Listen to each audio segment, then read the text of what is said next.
What are the different?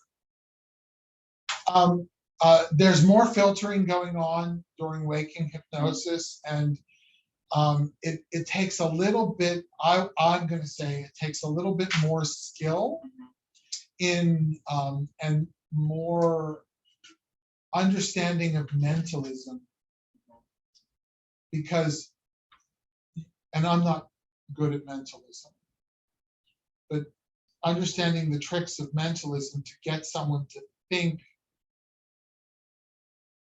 what you know they need to think in order to make the change. So it's about techniques for getting past that filter into the unconscious without being Unconscious. Yeah. You're not unconscious during hypnosis. Right. But into the unconscious mind.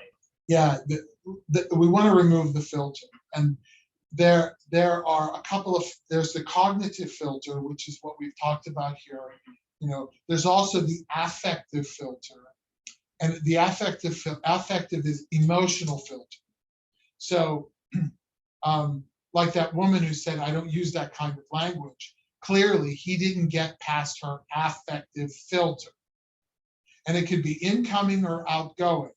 Maybe she heard the suggestion, so her incoming filter didn't filter it out, but her outgoing filter didn't let it come out. Do you see? Yeah. So that filter is there. And it's there all the time. There are things I won't say in public. There are things I won't do, you know, because I'll feel silly, or I'll, you know, whatever it is. So affective is emotion. The cognitive is, that just doesn't fucking make sense.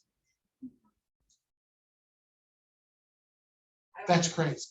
I don't know if you remember this, but there was a point in our very first meeting when we were talking about the whole experience, everything like that. And you said something, and I didn't even realize I was doing it. You said, see, right now you're dough face. And it just, because as much as you were explaining to me what was happening, I was imagining it. Yeah. And I didn't realize it was happening. Is that what you were Yes, that's exactly what it was.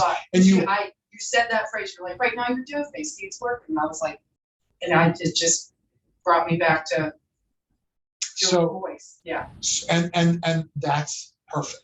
Okay. Because then we know that you're not, it's just not filtered. Yeah. I don't know if your unconscious mind will use it now. That's the thing. You know, the standard story that I tell people about when they just ask me, how does this work? Do you have any children? Yes. Do you remember when they were 3 and they said, I runned there, or I catched the ball? And every English-speaking kid does that. Yeah. Why? Nobody talks like that. Language is an unconscious function. It's why it's hard to learn language as an adult and not hard when you're a baby. Language is an unconscious function. From the time that child is sucking on his or her toes, not cognitively thinking, what are they talking about? I wonder what's going on. Just all of that language. And this is another reason why hypnosis works, because the words get in. Your brain, your unconscious mind receives language. About the age of 3, they are cognitively ready to deal with verb tenses, past, present, and future. Until then, everything is right now. And we know that for a fact. They've done experiments on little kids. They're so cute. They'll leave them in a room with a plate of like marshmallows. And they'll say, don't eat these marshmallows. When I come back, you can have all you want. And then they leave the room. What does the kid do? Eats marshmallows. But at a certain age, they're able to figure out past, present, and future. And some of them are willing to wait because they get to have more. they can sneak one or two. And they're not cognitive enough to know there are 6 marshmallows on the plate. He'll know how many I have. They're not cognitive enough. So they steal 1 or 2, and we know what happens, Oh, yeah. So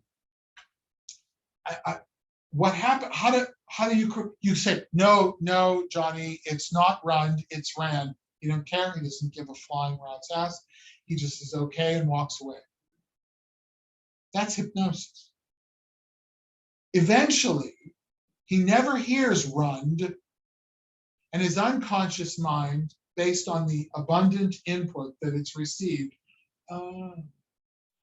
it's not run, it's ran. And he never makes that mistake again. Never. But here in Western Pennsylvania, you'll hear people say, the house needs cleaned, the car needs washed. Okay? Nothing wrong with it, except that it's not grammatical. And we keep those even as adults because that's the way we talk. I used to love when I taught in New York City or Los Angeles, I would say, I want you to understand that dialects are different. And I'm going to ask you a question. Imagine that you work at the front desk of, and I would say a hotel or, a restaurant.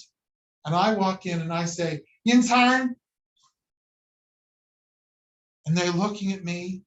How do you answer that question? What? Yinsarn? And I love telling them that because it's like, that means, are there jobs available? What? Yins, that's how we say you.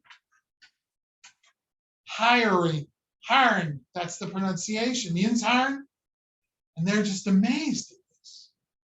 One time, I was in Japan, and I'm sitting with these New Yorker teachers, and they said, oh, I met that guy. He's from Pittsburgh. Call him over. And I said, watch. I'm going to make him touch his crotch. What? I'm going to make him touch his crotch. Shh. He comes over, and I said, dude, Kenny was open. And it's like, how did you do that? Yeah. Anyway, that's the imagination. That filter. I lost the. Did I answer the question? Yeah. Okay. Yeah. Way back. Way back. Okay. So the unconscious mind, this is interesting, does not know the difference between reality and imagination. When we think about children playing, it's real to them. They can get angry, they can cry. If you knock over a tea set, that little boy having a tea party, he said being very sensitive to gender issues, might cry because you spilt the tea.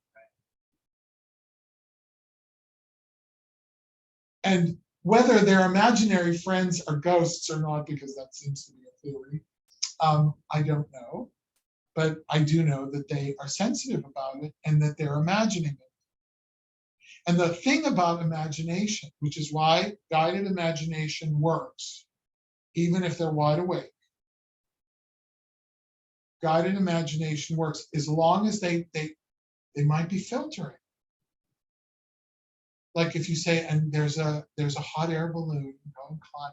You go and climb into the basket, and the person in the audience in the yoga class doing guided meditation says, "Oh hell no!"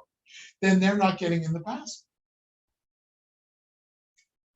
You don't know, but dreams, and it doesn't have to make sense. This is the wonderful thing about hypnosis. And suddenly you find yourself back at the bottom of the stairs. How did you get there? You teleported. I don't have to use that word. It's just like a dream. You're imagining it.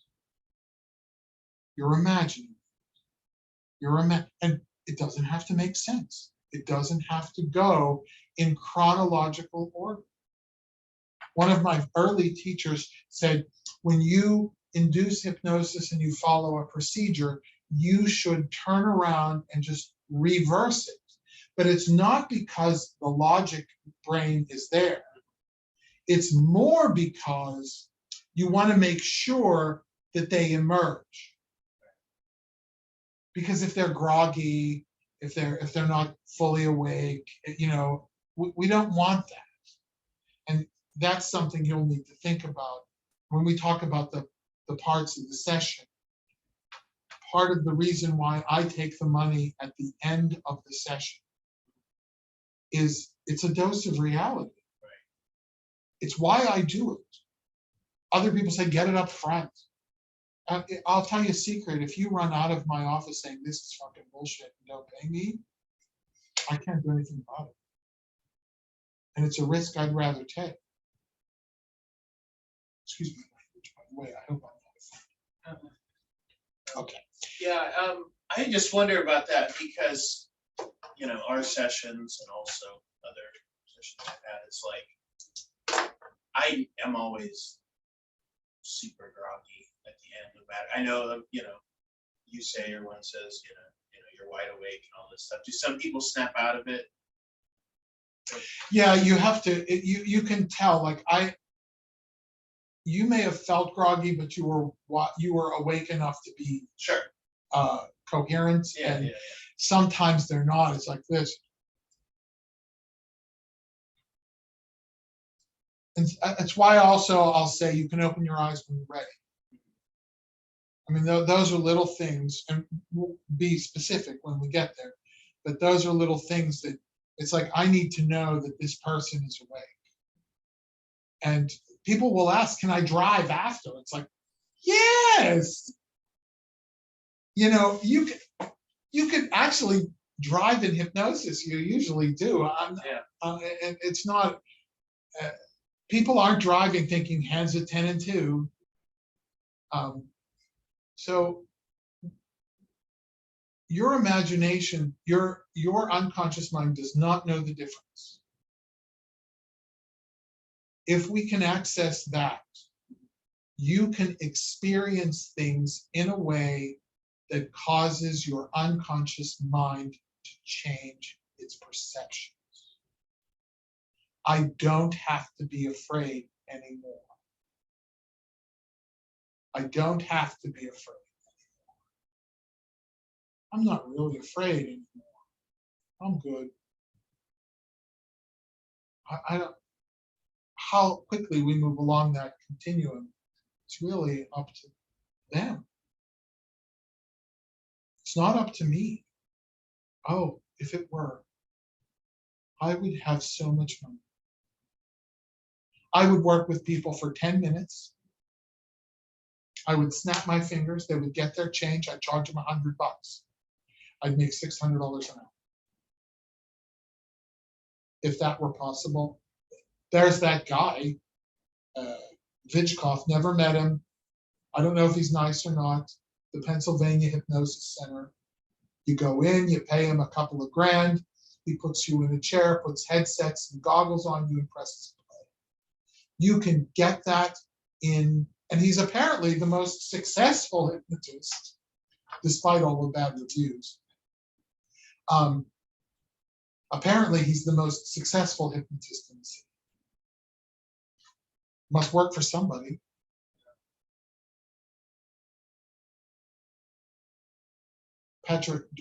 Mark Patrick is back in business. I just heard that, yeah. I just heard it on the radio not too long ago. $50. Yep. And I know a guy who's training to do them. He's a good hypnotist. But it is the same for all 50 people in the room. What is that? Mark Patrick, he does weight loss and smoking cessation, and he sends these people out. Like there used to be Fred Pryor seminars. Do you know what that is?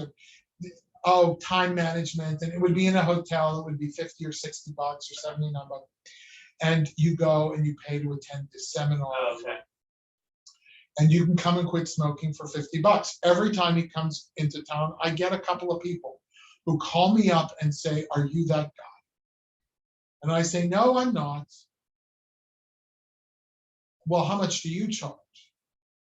$869. What? I said, look, you're going to be in a room with 50 people. For $50, it's worth it. It must work for some people or he'd be out of business. Mhm. So give it a shot.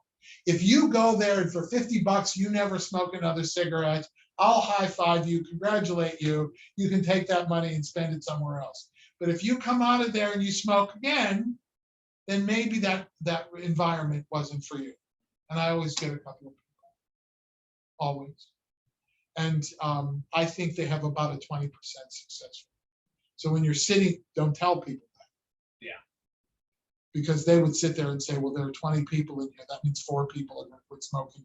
I'm not one of them. And they just wasted their $50. Right.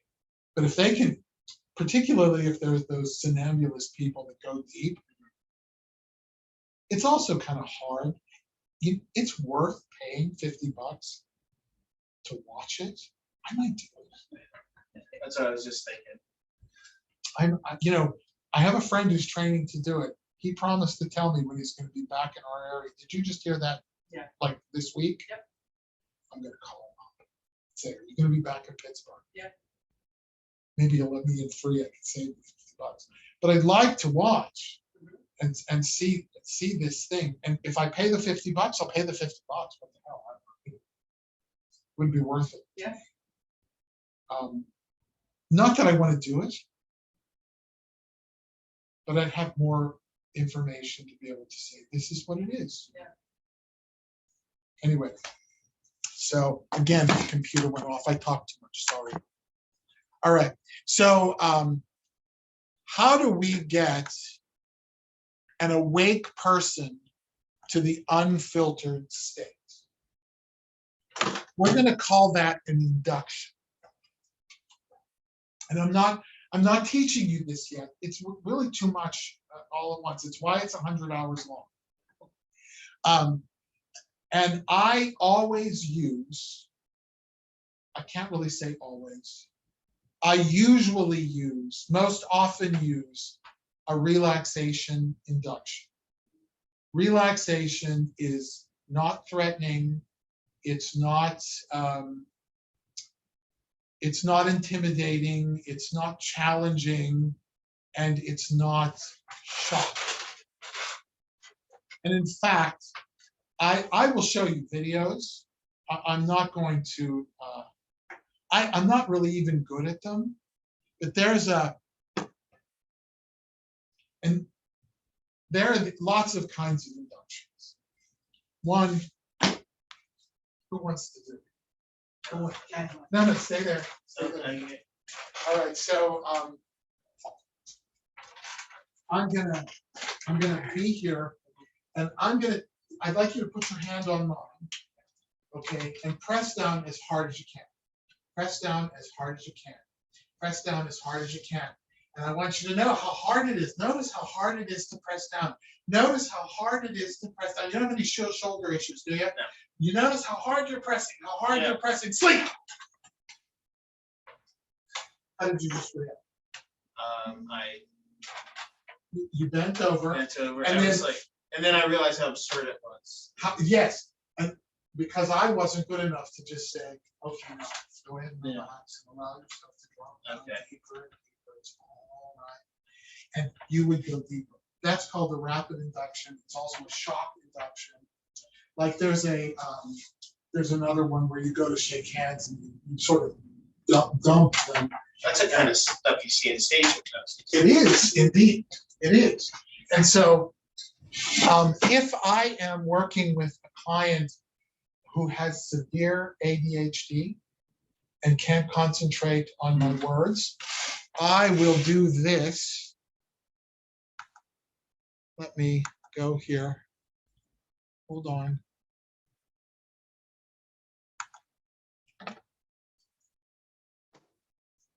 And this is going into, I hate to use the word mesmerizing because it's not really, in history, Mesmer believed in this thing called magnetism. And it's not really magnetism. Mesmer currents. Yes. So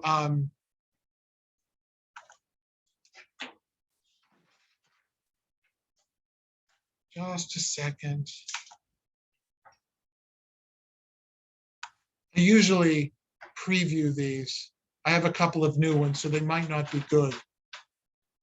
I find them that they're an hour long, and I'm going to turn off the sound. And I'll put this on my monitor, my TV in the other room, and I'll say, just go ahead and watch this video. Can you see? Go ahead and watch this video, and I'm just going to talk. You don't even have to listen. Just go ahead and watch this video, and I'm just going to talk. And whatever they're in for, they're just watching the video, and I'm talking, and I'm doing my session. Imagine that you're here, or I might tell them stories. I'd like to tell you a story about my nephew and I'm doing this, and they're watching this, and I'm watching them. And when they look up at me, I know that they've just broken trance. So just go back and watch the video. Don't worry about it. It's all fine. And this is so rapidly changing that, and they get engrossed in it. They're interested in it. And this is the cheapest induction on the planet. But why do people find this satisfying? Why do they find it relaxing? It's because it's hypnosis. And the attention span, you only need like 10 seconds of an attention span, and it goes on to the next thing. This is an amazing thing. And so I'll use this with them. And you can see them calm down. You can see them stop fidgeting. Their body doesn't move as much. And I'm just talking to them. And I'm using what I know as a hypnotist to construct a scene, an event, to give them information. And from this point forward, when you're approaching a place that might be high in that anxiety, you notice it coming up. It just floats away like a balloon. It just comes out and it just goes away. And I can watch it too. And so it just gets cut right out. Just right out. It's no longer part of who you are. And that anxiety just floats away.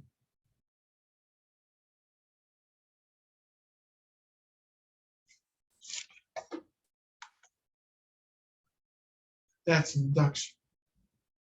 And I would call it a mesmerizing induction, but it's not mesmerism in the traditional sense of animal magnetism, which I don't know. There are people who will even say it still exists, but we just don't understand it differently. I don't know.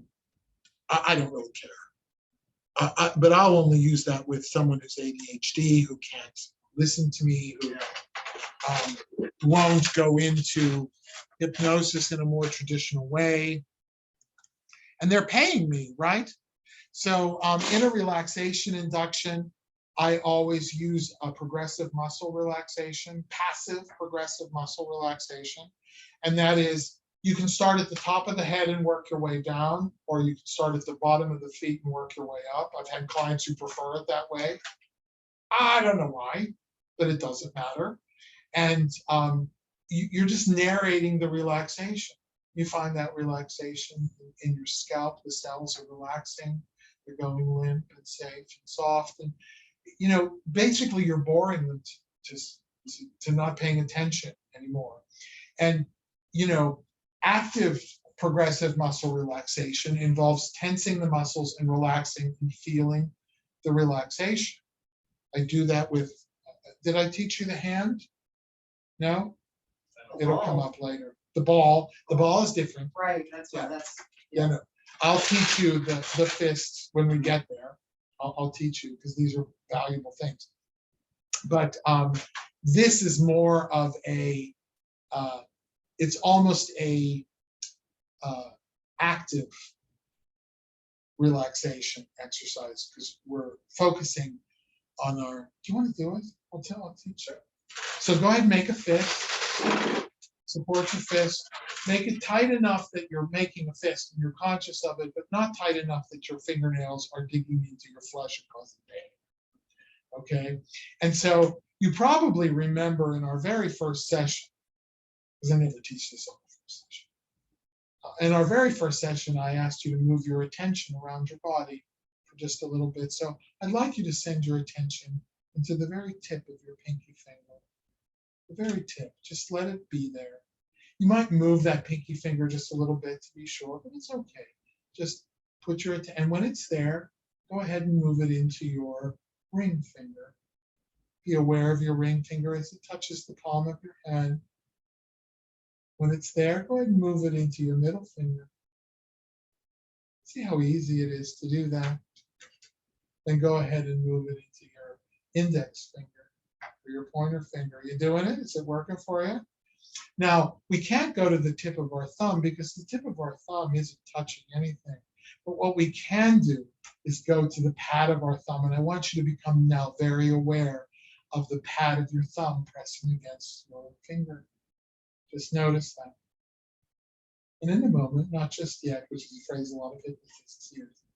In a moment, not just yet, I'm going to count to 3. And when I count to 3, go ahead and relax your hand. Now, I don't want you to move your hand around. I just want you to relax it and pay attention to the relaxation. 1, 2, 3. Do you feel it? Okay. Now, we're not done. Very casually and very gently, millimeter by millimeter, the smallest possible movements. I'd like you to extend all 5 fingers, millimeter by millimeter, all at the same time, all 5 students. We're going to end up with our hand fully extended. We're going to take it millimeter by millimeter.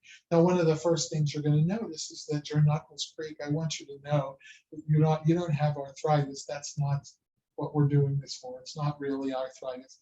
Your muscles creak, your knuckles will creak. But millimeter by millimeter, as slow as you could possibly go. The second thing you'll notice as your hand opens up just a little bit is that some of those fingers will jump ahead and the others will follow. You might have one finger that moves more sooner than the others, or 1 or 2 together. But you just keep going, intentionally opening it, intentionally opening it, intentionally. Did you notice those things that I told you? The creaking. And what am I doing? I'm drawing your attention actually into your hand, and I have a pattern. I'm not stopping at all. I'm narrating this I'm not waiting for you to do it either.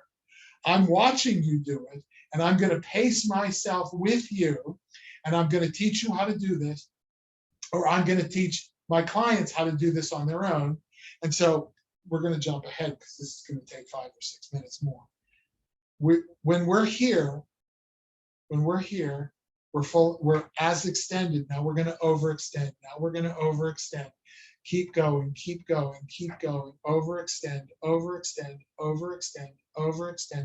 until your hand, until it almost like you're practicing, you're learning how to play the piano.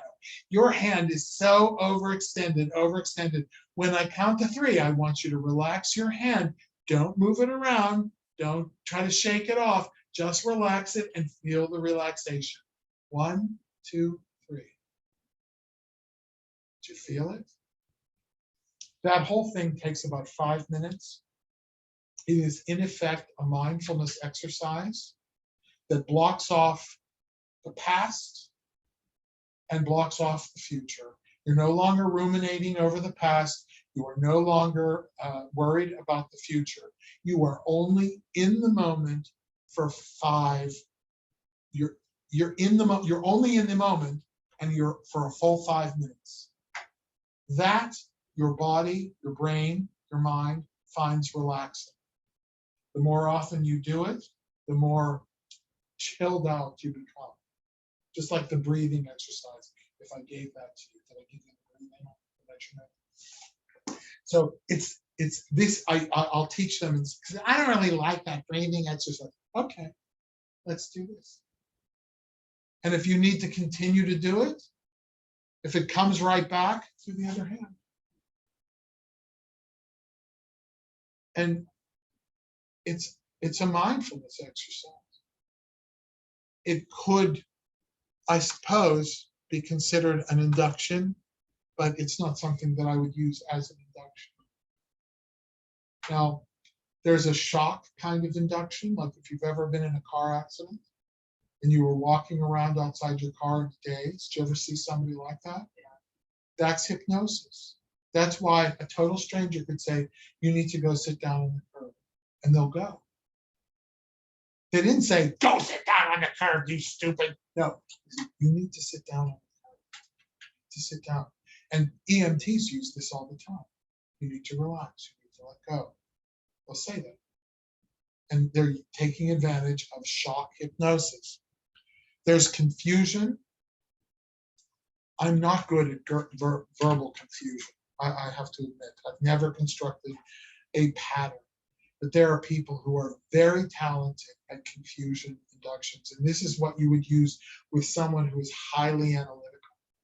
And what you do is you string together these non sequitur things, like, and you know you're getting better because your feet are tingling. And if your feet aren't tingling, it's because the bus hasn't arrived yet. And you're doing these things, and you're making their brain. I'm not good at it. I confess. Street hypnotists are good at that. Darren Brown is good at that, but you don't see it on the TV show because it's edited. He's really good at that, but I'm not. But that's confusion, and what happens is in the brain just says, shit, I don't understand. Doesn't matter. That's a confusion induction. And the last one is a distraction. And the mesmerizing one is more of a distraction. But if someone really wants magic, really, I don't have a stopwatch, but I could pull out my stopwatch if I had one. If they want magic, that's when I use convincers, and I turn their arm into a steel bar and stick their fingers together. But a distraction is look over here, look over here, look over here, boom. It's just like magic tricks. And you'll find in the hypnosis community, a lot of them are in fact magicians. They understand sleight of hand, they understand distraction. A lot of them are, not a lot, but some of them are literally mentalists who can tell you to look at the third word in the third column on the New York Times on, the one that you brought in with you, and you already had that word in your mind. Works. I don't know how they do it. I don't care either. I don't want to know. It's too much. I don't want to be a tricker, but that's what they do.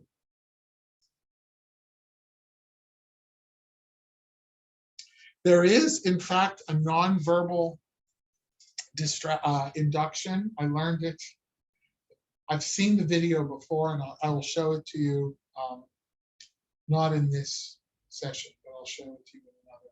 I'm actually going to try to put it online, just because the guy who does it, he was a forensic hypnotist, and he was one of the fathers of forensic hypnosis. That is, hypnotizing witnesses to testify, not to testify, but to gain information that could be used to corroborate with corroborating evidence, like to remember a license plate number or something like that. And it's real. It has to only be done under court-ordered circumstances, otherwise their testimony is completely invalid. But he had to hypnotize a person who had no hearing. And you don't have to have your eyes closed in hypnosis. Remember, you'll open your eyes. So what they did was they put this deaf witness into hypnosis through this. And I learned how to do it. It's kind of fun. I don't remember how to do it. I have the DVD right there. But put her into hypnosis and had her open her eyes. And then they had an interpreter talking with her. Because you can talk in hypnosis. Talking with her. And she gave more details. This was Texas many years ago. And he invented this induction. I'll show it to you. I'll show you the video. We can practice it if you want. But he retired. I found out that at the last conference that he had terminal lung cancer, so he may well be dead. And when I first met him, I knew who he was because I looked things up. And he introduced himself. He came up to me. We were talking. I said, "Mark Solomon, you're one of my hypno heroes." And he said, "Really?" Well, I said, "No, I know about your work, and it's really fascinating to me. I was a brand new hypnotist. It's probably my second or third conference." And I guess I buttered him up because when I went home, there was a package of all kinds of material that he would use to teach people. And oh my gosh, every conference that I've been to with him, I went to his session just because he was a hero to me. And anyway, his name was Mark Sal. And you'll get to remember, you'll get to know some of those names.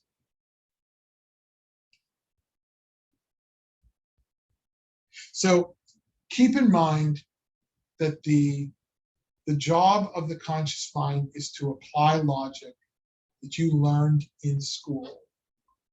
You know, if you have a niece or a nephew and you say, "How much is 2 + 3?" and they're like 4 years old, and they say 5, they memorize that. It's not, they don't have the concept of 5. In first grade, they teach the concept of 5 by showing groups of 5 objects in a pattern.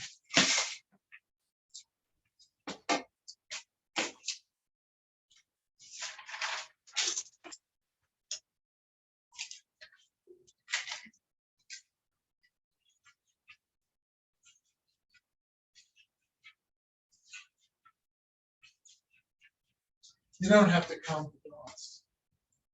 You know there are 5 there, right? Okay. In first grade, you won't remember this, but in first grade, you learn 1, 2, 3, 4, 5. They taught with pictures, and they were teaching you to be deductive. I had a client who told me that he always believed he was stupid because he flunked kindergarten. And I said, "You can't flunk kindergarten." He said, "Well, they made me repeat." I said, "You had a good teacher." What? You had a good teacher. He or she, probably a she, recognized that you were not developmentally ready for first grade. And she said, "Give him another year. You did better in school." I said, "No, I wasn't really very good." I said, "Because you were telling yourself how stupid you were."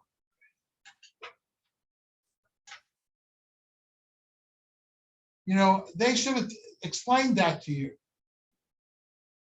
You got to play another year. You know how many kids would like that? So and when you begin to apply those logics, then everything has to pass the test of logic in order to get past your conscious mind. Or you have to suspend your disbelief. So when you're watching, Alien, and that thing comes out of Sigourney Weaver, you have to suspend your disbelief, or this is just stupid. In Harry Potter, when that old lady turns into the snake, and if you didn't watch it, I can't help it. But it's like you have to suspend that. And if you don't, you're going to say this is stupid, and it's not going to get past the filter, which is why we use induction. We want to get past it. I don't, and which is also why being aware of logical fallacies and being able to recognize them when a client says them is useful. Because you can, it's not like you're going to say, you're wrong. You're going to say, oh, really? What I hear you saying, which is that active listening phrase, what I hear you saying is that there are no other choices but this or that. Are there other, someone's telling you that they reacted, for example, to something that someone said or did to them. And there's a video I'll show you. His name is Gabor. What's his last name? It doesn't matter. You'll see it. Where he takes a person through the logic. He says, well, where does that come from? Where does that come from? Oh, she was mean to me. What did she say? I just had one the other day.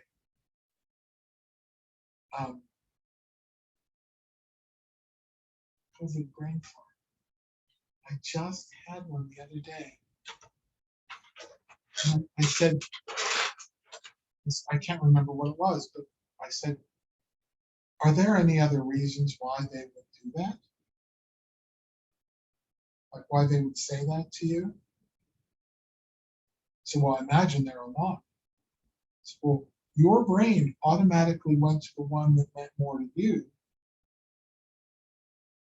I mean, it could be that that person was being a jerk, but it could also be that they were speaking out of some other consciousness. And that doesn't have to be the interpretation. And when they see it,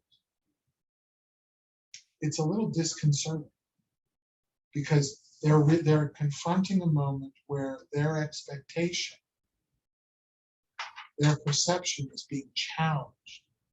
But if you do it gently and just sort of make light of it, it's like, oh, everybody does it. Everybody does it, but you can see that it wasn't. I mean, I suppose you could go and ask, but why would you even care? They probably don't even remember it. And you're carrying it around all of this time. Could be completely something else. Maybe they were having a bad day. Maybe they had bad news that day and their mind was somewhere else. We can go through that. And it sounds like counseling, and it is, except there's a difference between challenging a belief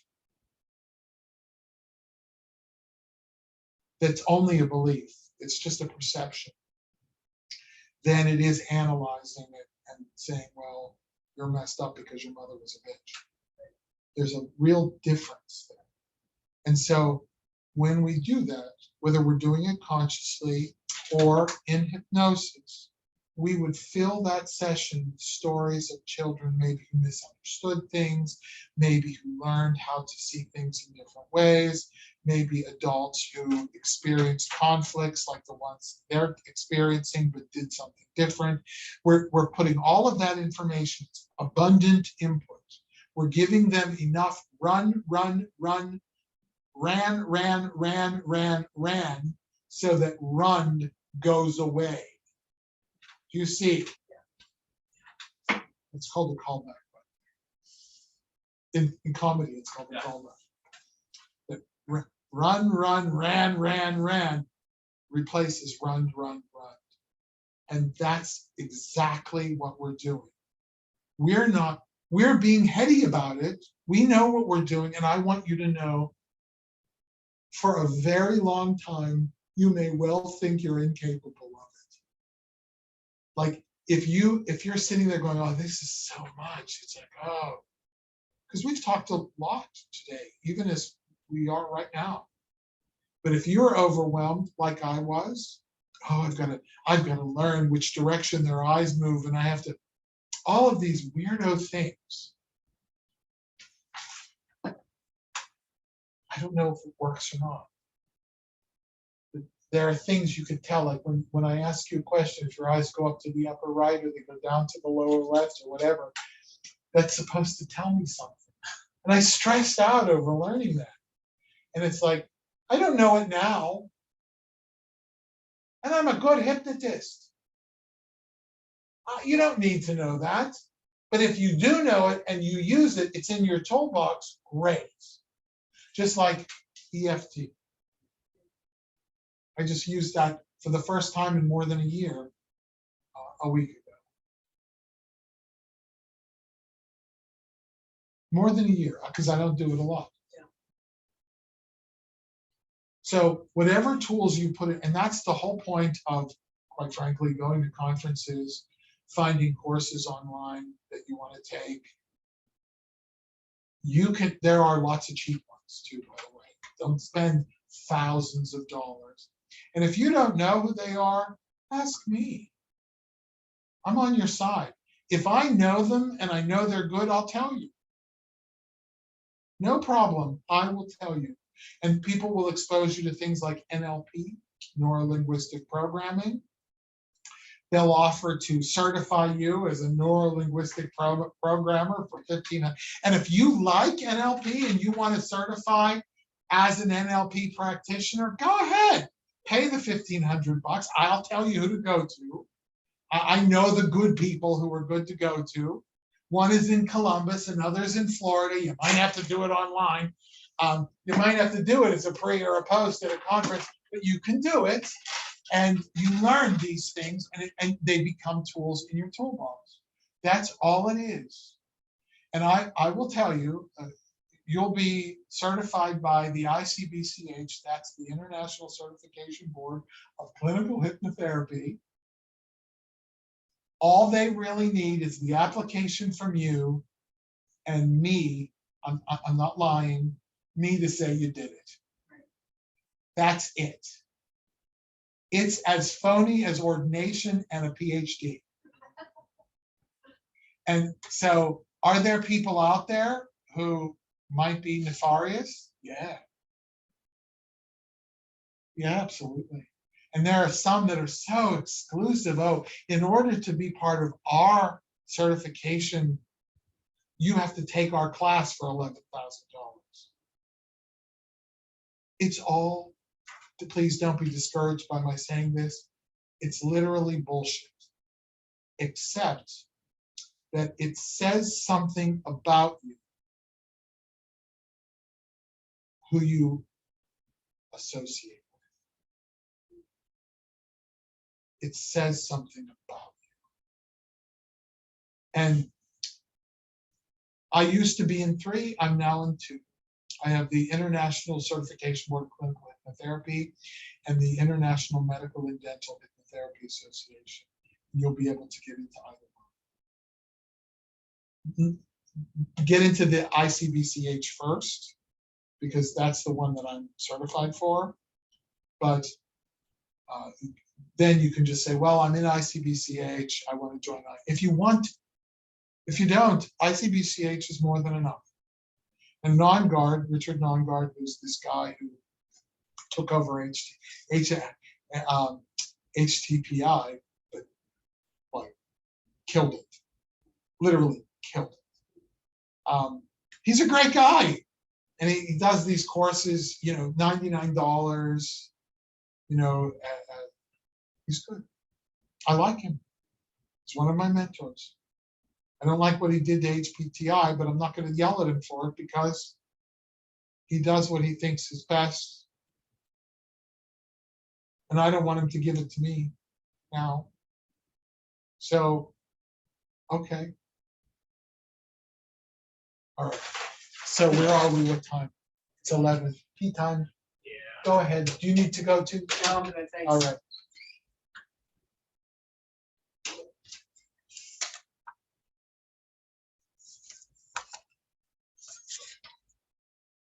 We have another hour. I hope we're doing okay. I think so. All right.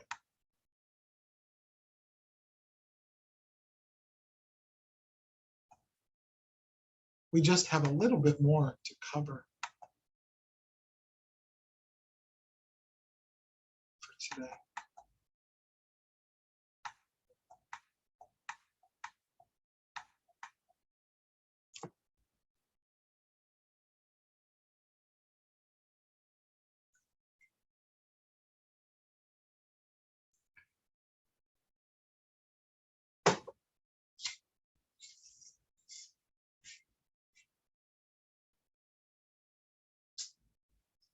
Please be excited. I really am. I really am. Are you still at the job you hate? I just got offered another job. I currently am, yeah, but Friday I had an interview with Allegheny Health Network, and they offered me the position. So Oh, good. yeah, so it should go Monday. Take my drug screen. I should start within about 2 weeks. Good. Yeah. What are you going to do for them? So with where I'll be working at is the distribution of medical apparatuses like hospice beds, oxygen tanks. Yeah, yeah. I'm the one that makes sure serial numbers match up on all paperwork. Okay. With, drivers, customers, do that. Okay. Yeah. All right. That sounds fun. Well, I wouldn't say fun. Right. But it sounds interesting at least, and it can occupy your mind. And it sounds easy to do, except when things go wrong. It's just nice that my direct supervisor will no longer be there. That's great. Yeah. Just make sure you don't have to work on Saturday if we're going to move to Saturday. Yeah, it's Monday through Friday. Yeah. Okay. Yeah. All right. So we're gonna spend about another hour together. I want to talk now about the purpose of the unconscious mind and how it works. And the thing is when we say what is hypnosis, everybody is going to say something different. They're going to say it's a state. Don't even listen. Hypnosis will mean something to you, and that's going to come from your philosophy of hypnosis. For me, hypnosis is all about the removal of those filters, the cognitive filter and the affective filter, and it's about putting abundant input into the mind of the client that helps their unconscious mind change something. And that change is a pattern. When we are born, I don't like the one woman, she said, we're a blank state. Dana, do you remember that? I don't like that. I'll tell you, I disagree with her. We are not a blank slate. But if we use a computer analogy, it's easier to understand. We are equipped with an ability, and you can call that a hardware ability. We are equipped with an ability that happens automatically. We are equipped to take in information, not cognitively, and formulate patterns and rules that help us live in the society in which we live. Some of those rules, as a child, will no longer work as an adult, but they still remain, which is a problem. And there's a theory which I learned about in language learning that I applied to hypnosis called schema theory. There is schema therapy.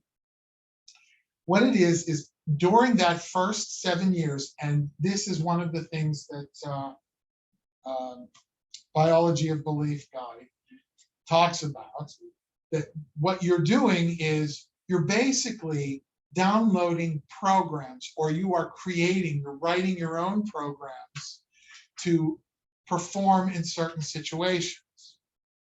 Like some people are shy and they learn to be quiet and wait for someone else to talk to them, but they're very happy if someone else talks to them. And if they're not happy, they react in a certain way. But if they are, they make friends, but they're not the person to go out and say, hi, my name is Joe. Can I play with you? If they're outgoing, they learn a different program. Hi, can I play? It's just that, a program. So a program that works as a child but doesn't work as an adult.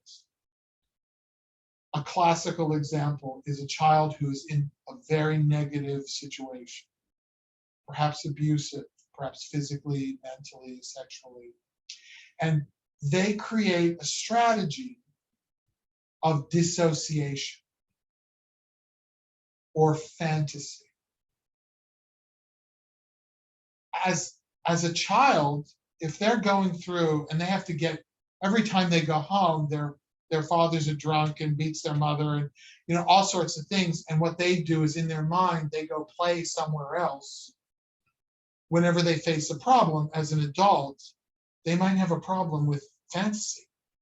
They might actually go into fantasy because they find unpleasant, they learn an unpleasant situation, just get away from it. Some children who are being sexually abused, for example, completely dissociate.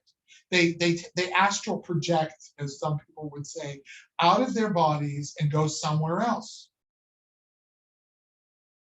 As an adult, that it doesn't work. It might, you know, if you find yourself captive, you know, but as a strategy, normal strategy, it's not useful. It's called maladaptive. So the schema, the pattern that we follow isn't working for us. Smokers learn when they're stressed, when they're, you know, hungry, whatever it is, they smoke. It's those associations that occupy 85% of the smoking habit. A person who has panic attacks, what's going on there? The unconscious mind has a series, perhaps a whole series of events that were so unpleasant that it's trying to predict what's going to happen, and it says, don't go there. That's all it is. Your unconscious mind is saying, don't go there, don't go there, don't go there. Phobias are often that, don't go there, don't go there.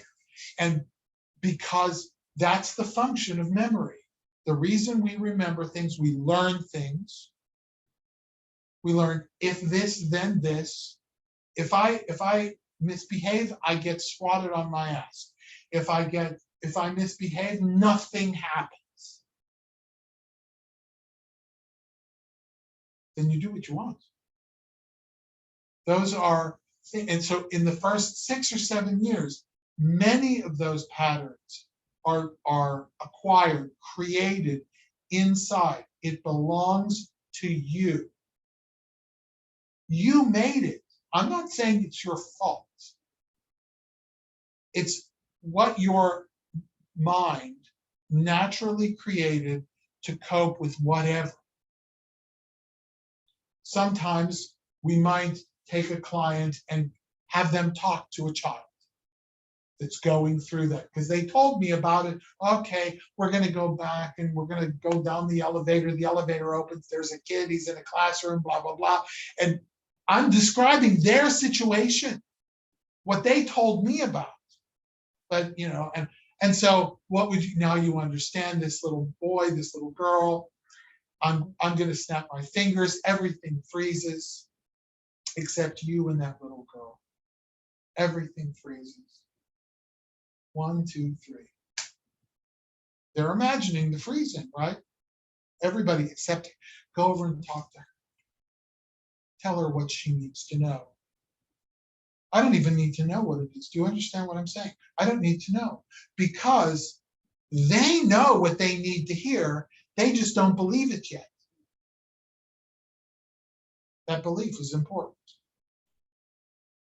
It's really not my fault. I was reacting to. That worked then, doesn't work now. The unconscious mind, the job of the unconscious mind is to take in all of that information. Do you know how to do this? To tell it not to rest? I'll figure it out. I'm a Mac guy. Yeah, I have to figure this out. It's probably under settings. Yeah. It's gonna be under there. Okay, I'll play with it And later. I think you can make like the sleep setting, I think the longest is like 5 hours, I think, so you could do that. Okay, and I'll do it temporarily for our class because I have to look, right? So, and these patterns, these functions in our unconscious mind create reactions, behaviors, thoughts. Wait, there's another one, and I'm blanking again. And emotions.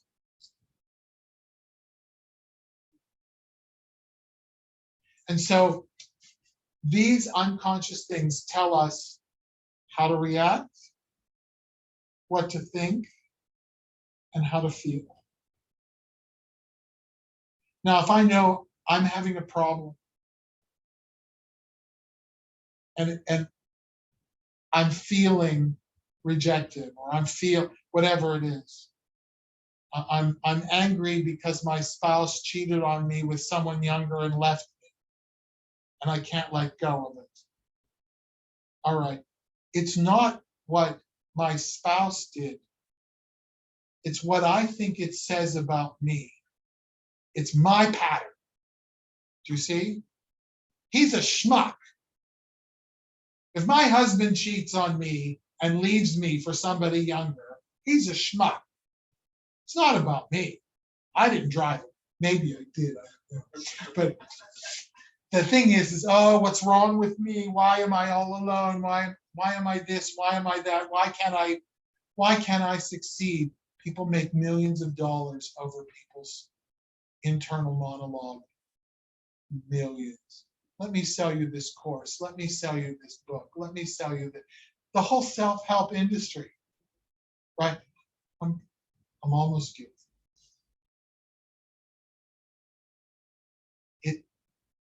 It plays on that. And what we really need to do is change the story that our unconscious mind tells us. I feel this, my reaction to this, I used to have anxiety about selling myself. And there was a time when I first moved to Pittsburgh, I was trained in business consulting. I worked for a company, but I hated the company. I had to be on the road all the time. I left on Sunday afternoon and came back on Friday afternoon, Friday evening. I had 1.5 days to be at home. And sometimes if my flights were delayed, I might as well have stayed.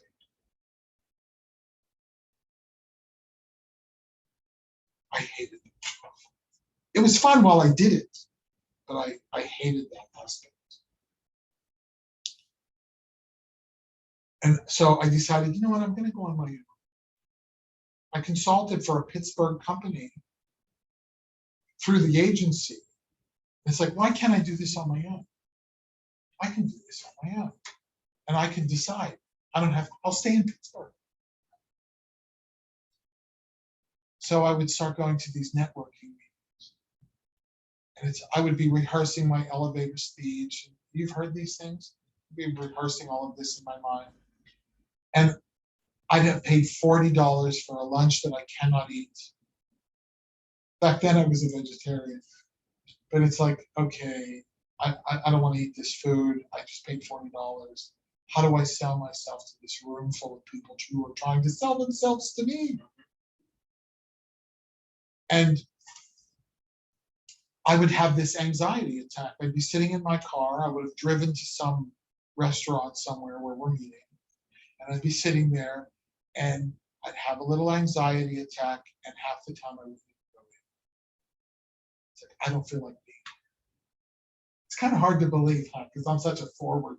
It looks like that. But I would freak out and I wouldn't go in. And when I became a hypnotist, I was still doing that a little bit.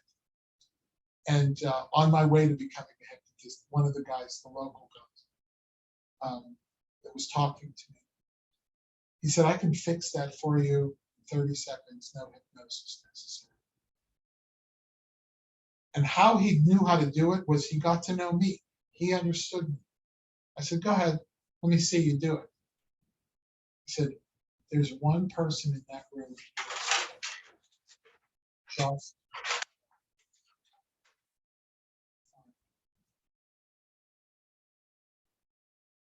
all of a sudden, I'm not trying to promote myself to everyone in the room.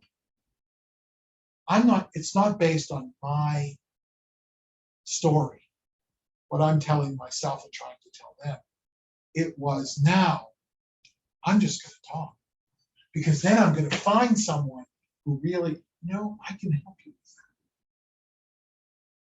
Would it be worth would you be willing to spend some time talking to me? I'd like a few more details, but I really think I have answers. That doesn't sound like a hard thing to do at all, actually. And all of a sudden, everything changed. I didn't do it for very long because I was becoming a hypnotist. And no, did I get clients? No. But I didn't do that very long. I just did it a couple of times, and it was amazing because I didn't even need the food. I was fine. We don't do that anymore. Those meetings don't happen because of COVID, I guess. But now, all I have to do, if I walk into a group of people, all I have to do is say I'm a hypnotist, and everybody wants to know. I don't even have to, I don't have to struggle. So understand that whatever our clients come to us for, they have something in their unconscious mind that believes that that's what needs to happen. Whether it's to protect me from going someplace dangerous, or to keep me from being embarrassed, or whatever it is, my unconscious mind has created patterns of behavior, thought, attitudes, emotions, reactions. And those are mine. Those are mine. And if they're mine, I can change them. And so now we're not talking willpower. I'm coming now to a hypnotist and I say, I need some help with this because I'm trying to do it and I can't. Believe me, people come to hypnotists, they will look at you and say, you are my last hope. You're my last resort. Please tell me you can help me. I can help you. Can't do it for you, but I'll be your partner. I'm a guy with a toolbox. I got tools you don't know about. I'm good at what I do. You can say all of those things because you're you. You're really good at you. Now, you might want to change you, but when it comes to you, you're good at you. It's not a lie. You're good.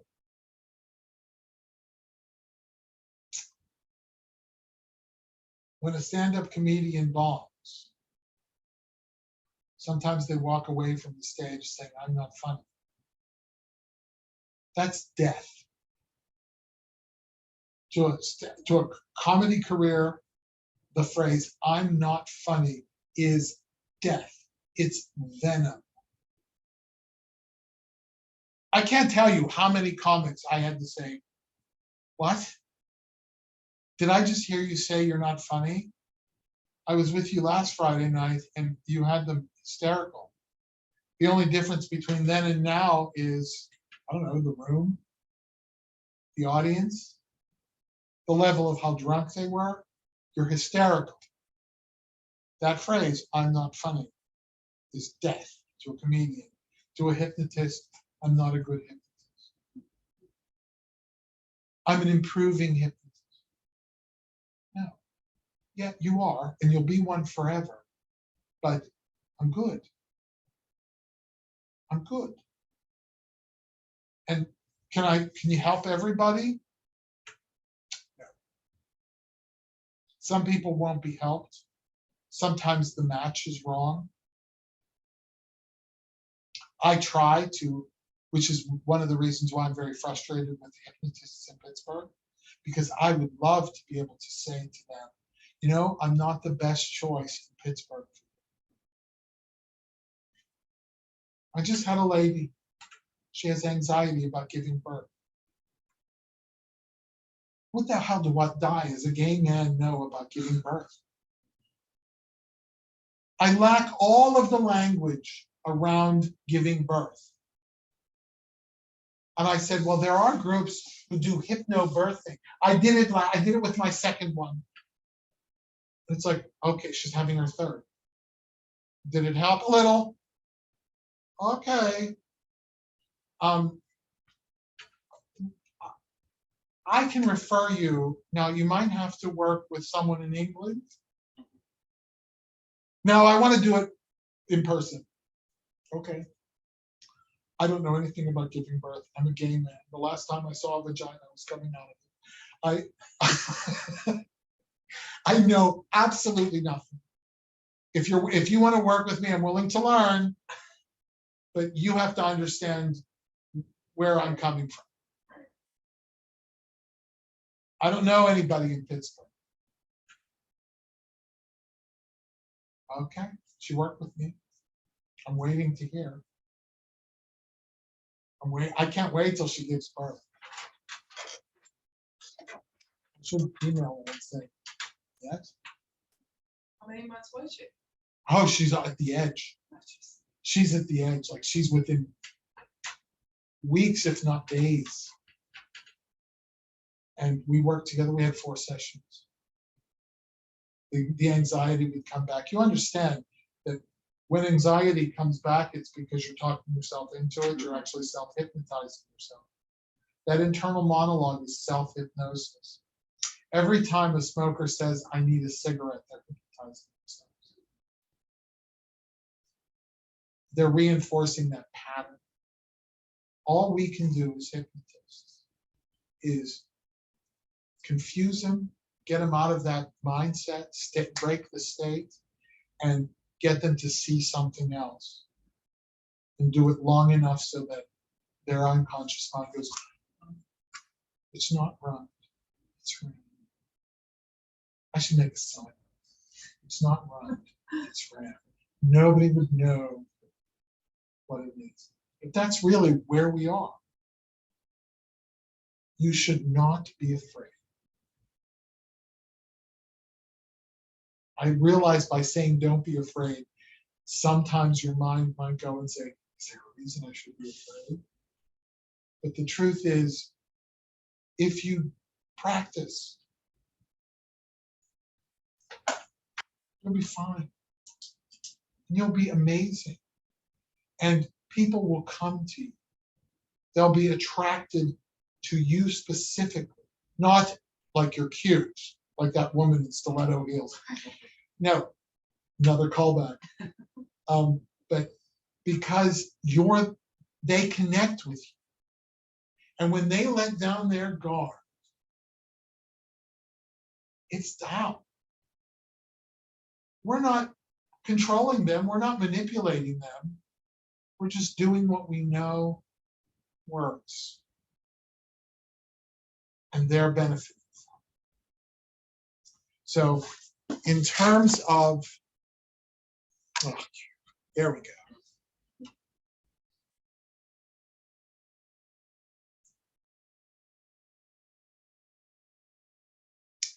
The one last thing that I will say, and we have covered most of this. Yes.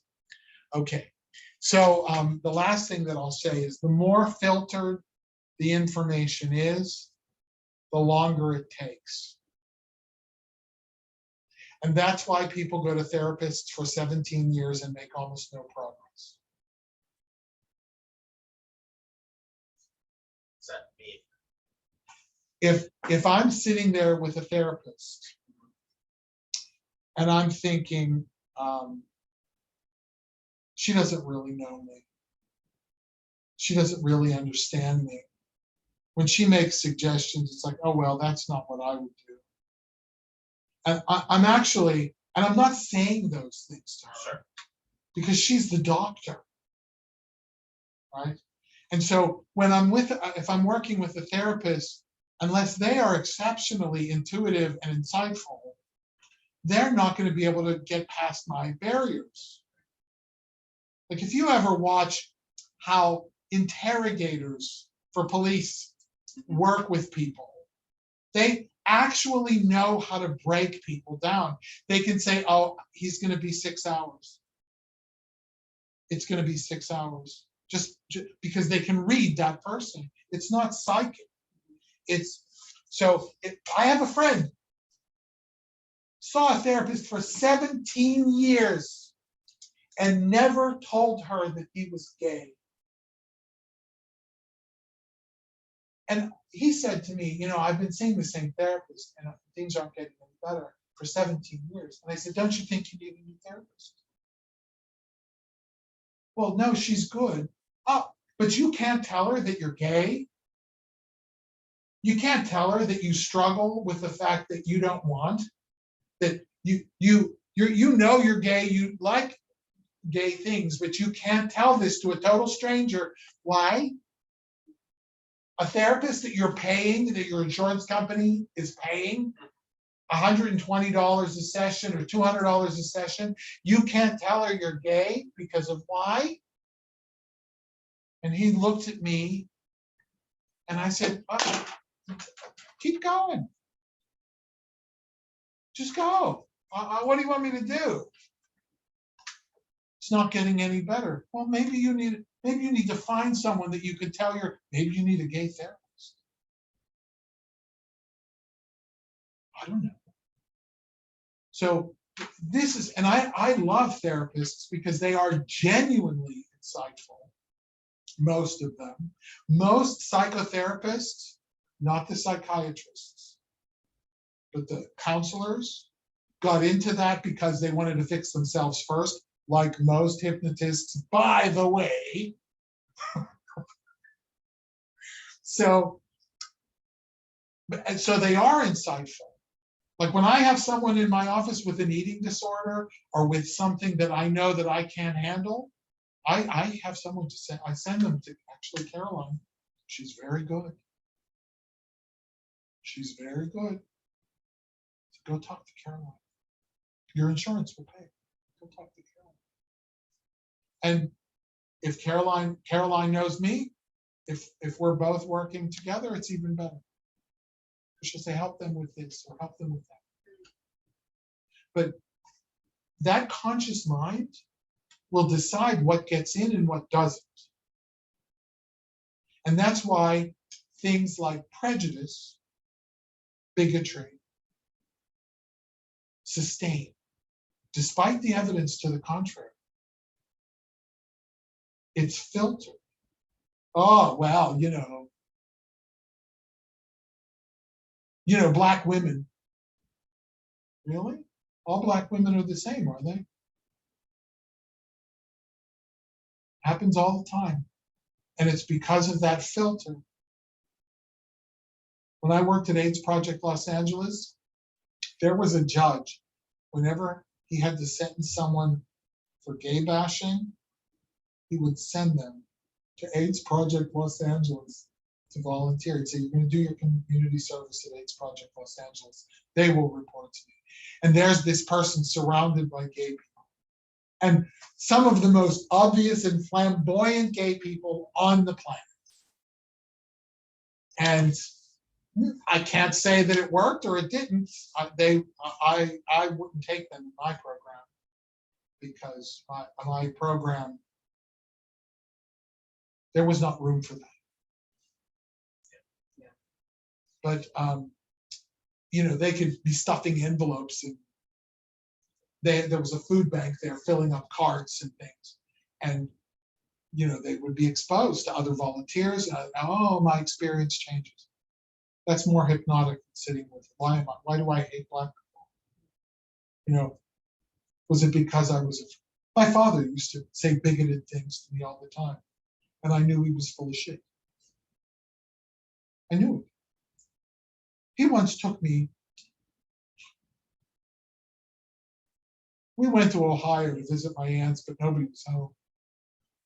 And it was either East Liverpool or East Palestine. I don't remember. we parked the car and we walked into somebody's backyard. There were picnic tables in the backyard. There were people eating at the picnic tables.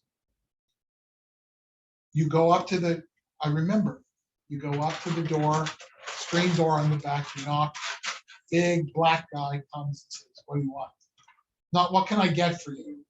What do you want? My dad ordered 10 hot dogs and a jug of Kool-Aid.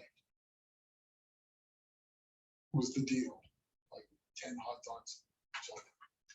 And we go, and everybody's black. Literally everybody is black. And I remember this event because I remember thinking, how did he know that there was no sign? You know, I must have been 7, 8. I don't know. How did he know to come here? Like, I didn't understand that. And I didn't ask. I learned very quickly not to ask my father questions. But because he would say, what's the matter with you that you don't know that? And then I would think there was something wrong. Mm-hmm. But when my father, when I was a teenager and he would talk about, you know, he would say racist things just to piss me off. And I would sit there and say, the piano we had in our basement came from an AME church. How did he get that? Somebody had to tell him, my church is throwing away a piano. His best friend was black. He didn't come to the house very often, that's true. And I remember him being there, but not often. But my mother, later, after he died, oh, your father was full of shit, she would say. His best friend was...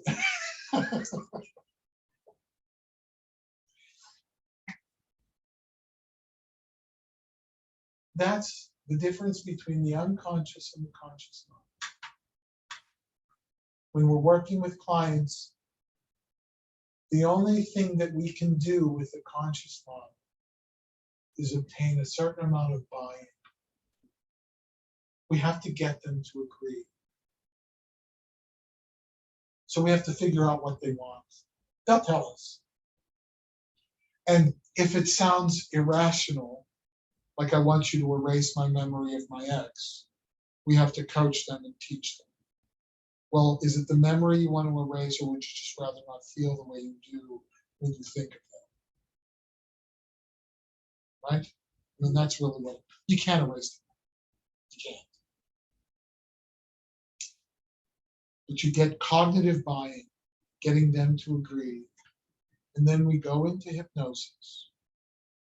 And in hypnosis, I reinforce them. And I tell them stories, and I give them examples, and sometimes I talk, there's a process called direct suggestion, where I say directly, from this point forward, you will no longer desire. And that may or may not stick. It's like a post-hypnotic suggestion, but I use it. Because even if it just sticks for a few days, it'll work. And it might only stick for a few minutes. But we don't know. But that whole thing, it's the process. And if they accept it,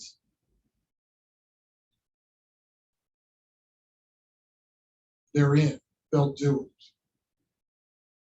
Whether or not they can afford to do it all, this is an important thing on the business side. I never stop working with a client because they can't afford it. It goes immediately to PWIC, which is pay what you can. I never stop because that's my role. Now, granted, if I were working for free every day, all day, it would be a problem. But it's not. It's like I won't. I say, well, look, okay, there's this program. I don't want you to not come because you can't afford it. But sometimes they don't. Sometimes they don't want to. They can't receive charity, they think, or something. So it's like, it's not charity. I'm going to be in my office anyway.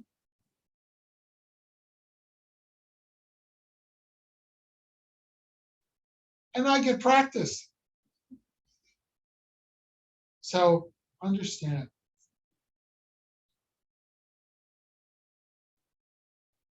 Today, the goal is to get the idea of the conscious and the unconscious, and how you can, over this next, I'd like you, by the way, when you leave the class, sit down for 5 minutes and free write, or to write in your journal. Think about what you learned today. Think about what is meaningful.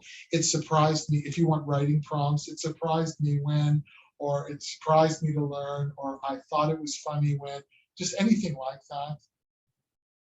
You just start, or type, it doesn't matter. Your unconscious mind will engage. You're learning things that you heard today that you didn't write down will stick. They'll come out when you need them. Or you'll say, oh, I forgot about that, but it came back when you needed it. And that's okay. It's all okay. I believe in you. I believe in your unconscious mind. I believe in your desire to be of service to the people around you and to help people. And to make money while you're doing it, there's nothing wrong with being paid. Nothing wrong with it. And if anybody ever says to you, that's a lot of money, do you know the response? No. I'm good at what I do. Well, I'm good at what I do. My mentor, Scott Sandlin, gave that to me. I'm good at what I do. I'm not going to argue that. I'm not going to sell you on it. I'm not going to give you a discount because you complained about the price. I'm good at what I do. If you don't want me, go someone else. You know, I have a lot of people who call me about smoking who never come. Because mine is 4 sessions and it's expensive. And they'll say, well, so-and-so does it in 1 session and it's guaranteed. So go to them.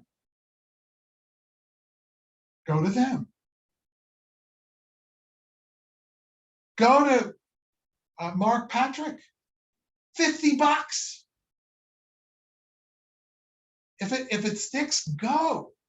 I want you to go.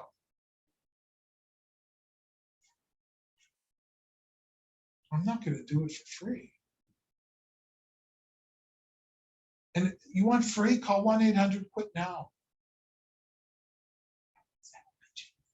But it's like, if you want it free, it's on my website. I put the page back up. I had taken it down for a while because I got tired.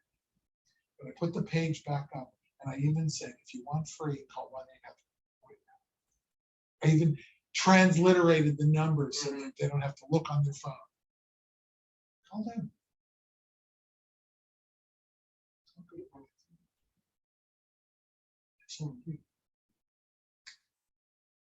I know I'm good at what I do because I've been doing it.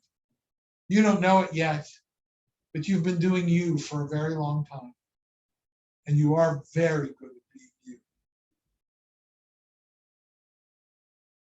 Okay? All right.